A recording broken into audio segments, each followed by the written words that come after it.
बातमीपत्रात आता पाहूयात गल्लीपासून ते दिल्लीपर्यंतच्या ताज्या घडामोडींचा धावता आढावा। पंतप्रधान नरेंद्र मोदी यांच्या हस्ते वाढवण बंदराचं भूमिपूजन झालं। या सोहळ्यावेळी बोलताना राज्याचे उपमुख्यमंत्री अजित पवार, देवेंद्र फडणवीस यांनी बंदराचं समर्थन केलंय।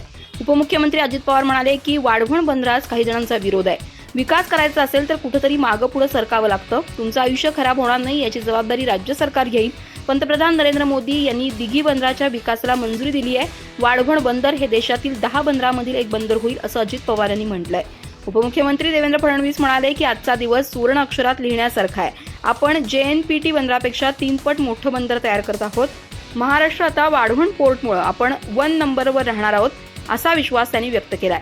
तर वाढवण बंदरामुळे पुढील 50 वर्ष महाराष्ट्र नंबर 1 वर राहील असं त्यांनी म्हटलंय। आम्ही पालघरमधील मच्छीमारांसाठी सोयी उपलब्ध करून देणार आहोत। या बंदरामुळे पुढील 200 वर्ष मोदींचं नाव इतिहासात राहील। पालघरमधील नागरिकांच्या मदतीनं वाढवण प्रकल्प मार्गी लागतोय। हे बंदर म्हणजे पंतप्रधान नरेंद्र मोदी यांच्याकडून महाराष्ट्राला मोठी भेट आहे असं केंद्रीय जलवाहतूक मंत्री सोनोवाल यांनी म्हटलंय। तर वाढवण बंदरामुळे 12 लाख लोकांना रोजगार मिळेल असा विश्वासही त्यांनी व्यक्त केलाय। पालघर येथील वाढवण बंदराच्या निषेधार्थ स्थानिक मच्छीमारांनी काळे झेंडे फडकावले आहेत।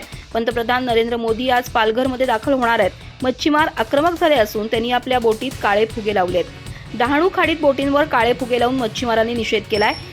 या बंदराच्या कामाच्या विरोधात संघर्ष समिती आणि मच्छीमारांकडून आंदोलनं करण्यात आली होती। मात्र केंद्रानं हा प्रकल्प करण्यावर ठाम भूमिका घेतली।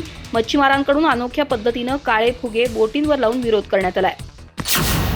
भाजप सातत्यानं छत्रपती शिवाजी महाराजांचा अवमान करतो। त्यांनी मालवण पुतळा प्रकरणात कहरच केलाय। म्हणून मोदी महायुती सरकार विरुद्ध मुंबईतील BKCत आंदोलन करण्यात येणार असल्याचा इशारा मुंबई काँग्रेसच्या अध्यक्षा खासदार वर्षा गायकवाड यांनी दिला होता। मात्र मोदींच्या दौऱ्याआधीच पोलिसांनी वर्षा गायकवाड यांच्या आंदोलनाला परवानगी नाकारली आहे। तसंच गायकवाड यांना त्यांच्या घरातच स्थानबद्ध करण्यात आलंय।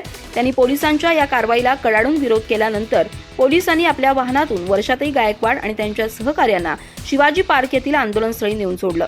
तिथे आता काँग्रेस कार्यकर्ते निदर्शनं करतायत। वर्षा गायकवाड यांच्याबरोबरच काँग्रेस नेते भाई जगताप आणि नसीम खान यांना देखील पोलिसांनी स्थानबद्ध केलंय। पंतप्रधान नरेंद्र मोदी यांच्या दौऱ्यादरम्यान आंदोलन करण्याचा इशारा काँग्रेसच्या वतीनं देण्यात आला होता। त्यानंतर पोलिसांच्या वतीनं ही कारवाई करण्यात आली आहे। या संदर्भात खासदार वर्षा गायकवाड यांनी पोस्टच्या माध्यमातून सरकारवर गंभीर आरोप केलेत।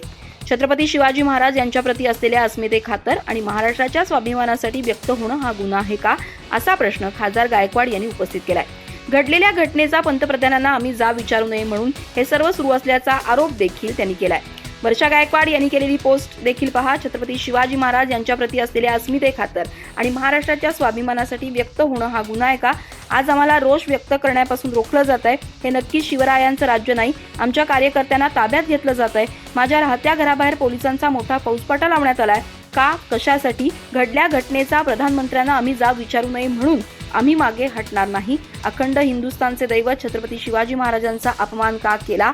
महाराजांच्या पुतळा उभारणीचं काम एवढ्या निकृष्ट दर्जाचं का? कमिशन खाल्लं का? प्रधानमंत्र्यांनी महाराष्ट्रातल्या 13 कोटी जनतेची जाहीर माफी मागावी। आपल्या राजाचा अपमान झाला यावर जनतेनं व्यक्त सुद्धा होऊ नये का? ही दडपशाही नाही चालणार। शिवरायांचा महाराष्ट्र या सत्तापिपासू सरकारला कधीच माफ करणार नाही। जय भवानी, जय शिवाजी। शिवसेना नेते तथा राज्याचे आरोग्यमंत्री तानाजी सावंत यांनी उपमुख्यमंत्री अजित पवार यांच्या अस्तित्वावरच घाव घातला। पण त्यानंतरही ते एवढा अपमान का सहन करतात हे कळत नाही। त्यांच्यातील स्वाभिमानी बाणा कुठेतरी हरपला असावा। त्याचा शोध त्यांच्या पदाधिकाऱ्यांनी घेण्याची गरज आहे असा टोला राष्ट्रवादी काँग्रेस शरदचंद्र पवार पक्षानं शुक्रवारी अजित पवार गटावर निशाणा साधताना केला। मंत्रिमंडळ बैठकीत राष्ट्रवादी काँग्रेससोबत बसावं लागत असल्यामुळे मला अक्षरशः उलट्या होतात असं विधान आरोग्यमंत्री तानाजी सावंत यांनी गुरुवारी अजित पवारांवर निशाणा साधताना केली होती। त्यांच्या या टीकेनंतर राष्ट्रवादी काँग्रेसनं सावंत यांच्या मंत्रिमंडळातून हकालपट्टीची मागणी केली आहे। एवढंच नाही तर महायुती सरकारमधून बाहेर पडण्याचाही इशारा दिलाय। या पार्श्वभूमीवर शरद पवार गटानं अजित पवार गटावर निशाणा साधलाय। शरद पवार गटाचे प्रवक्ते महेश तपासे म्हणाले की अजित पवार यांच्यासारखा नेता असा अपमान कसा काय सहन करू शकतो हेच कळत नाही। त्यांच्या मनात सत्तेची एवढी लालसा असेल वाटत नव्हतं। त्यांच्यातील स्वाभिमानी बाणा हरवला असेल। त्याचा शोध त्यांच्या पदाधिकारी आणि सहकाऱ्यांनी घ्यावा। तानाजी सावंत यांनी अजित पवार यांच्या अस्तित्वावरच घाव घातलाय। त्यानंतरही अजित पवार गट शांत का? मंत्री छगन भुजबळ यांनी विधानसभेला महायुतीच्या 80 ते 90 जागा मिळवू अशी वल्गना केली होती। पण प्रत्यक्षात त्यांना आता 25 जागा तरी मिळतील की नाही याविषयी शंका आहे। त्यामुळेच अजित पवार यांना अशा प्रकारचा अवमान सहन करावा लागतोय असा दावाही महेश तपासे यांनी यावेळी बोलताना केला। मुख्यमंत्री एकनाथ शिंदे आणि त्यांच्या सहकाऱ्यांना जनाची नव्हे तर मनाची लाज उरली नाही.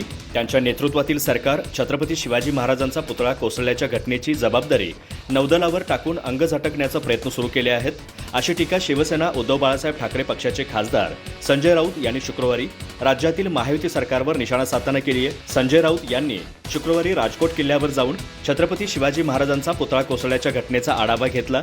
त्यानंतर पत्रकारांशी बोलताना ते म्हणाले की शिवाजी महाराजांचा पुतळा कोसळल्यानंतर मुख्यमंत्री एकनाथ शिंदे, त्यांचे सहकारी आणि काही अधिकारी एवढे खोटं बोलत आहेत की त्यांना जनाची नव्हे तर मनाचीही लाज उरली नसल्याचं दिसत आहे. महाराजांचा पुतळा वाऱ्यामुळे पडल्याचा दावा ते करत आहेत, पण वाऱ्यामुळे तुमचे कॅमेरे उडाले नाहीत, तेथील इतर शेड्सही पडले नाहीत, एक झाडही पडलं नाही, मग पुतळा कसा पडला? हे सरकार किती खोटं बोलणार आहे? आता ते भारतीय नौदलावर जबाबदारी ढकलण्याचा प्रयत्न करत आहेत. भारतीय नौदलाने हिमालयावरही काही स्मारकं उभी केली आहेत, तिथे तर बर्फ वितळतो, पण तेथील एकही स्मारक अद्याप पडलेलं नाही. त्यानंतरही सरकार पुतळा कोसळण्याच्या घटनेची जबाबदारी नौदलावर टाकून त्यांच्या डोक्यावर आपल्या पापाचं खापर फोडण्याचा प्रयत्न करत आहे. विधानसभा निवडणुकीत चुकून महाविकास आघाडीचे सरकार आले तर पहिल्या 100 दिवसातच मला तुरुंगात जावं लागेल, अशी भीती भाजप आमदार नितेश राणे यांनी सांगली येथील एका कार्यक्रमात बोलताना व्यक्त केली. आपण आज महाराष्ट्राचं राजकारण करतोय. या ऑक्टोबरमध्ये होणाऱ्या निवडणुकीमध्ये फक्त चुकून अगर महाविकास आघाडीचं सरकार परत आलं तर मग तुम्ही आम्हा लोकांना कुठे बघाल याचा विचार करून टाका. आम्ही काय 6 महिन्यामध्ये दोघंही तुम्हाला कोल्हापूरच्या मुख्य जेलमध्ये भेटू, आपसात गोट्या खेळत असू आम्ही. आम्हाला काय हे लोक बाहेर ठेवत नाही. मला तर पहिल्या 100 दिवसातच आतमध्ये टाकतील, मला माहिती आहे, मी बॅगच भरून ठेवलेली. पण मी एक निर्धार केलाय की असंच आपलं सरकार जायला द्यायचं नाही.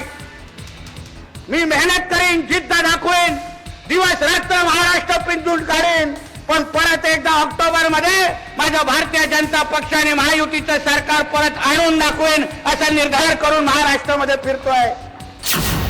अजित पवारांनी राजकोट किल्ल्यावरील शिवरायांचा पुतळा कोसळल्यानंतर घटनास्थळाची पाहणी केली.